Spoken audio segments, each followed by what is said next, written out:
Trong rep xuống nè cô con một dư con xong chỗ riêng. Ok con tay ngày khởi cũng dư chân tiết đấy. Ba nè cô, con nè cô.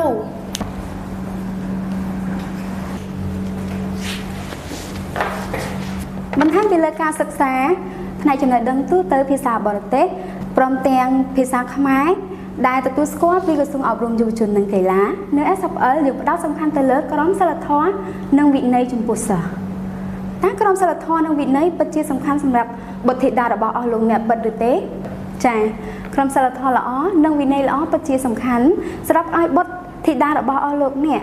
ងាយស្រួលនៅក្នុងការចូលរួមជាមួយនឹងសង្គមខាងក្រៅបំណិនជីវិតដែលពួកគាត់ទទួលបានពីសាលារៀនអាចជួយឲ្យគាត់អភិវឌ្ឍខ្លួនឯងជាមួយនឹងទំនាក់ទំនងល្អជាមួយនឹងមនុស្សក្នុងសង្គមគ្រួសារក៏ដូចជាសង្គមខាងក្រៅដែលជួយអភិវឌ្ឍខ្លួនគាត់ឲ្យមានការកាន់តែរីកចម្រើនឡើងហើយធ្វើឲ្យគាត់ជោគជ័យនៅក្នុងជីវិត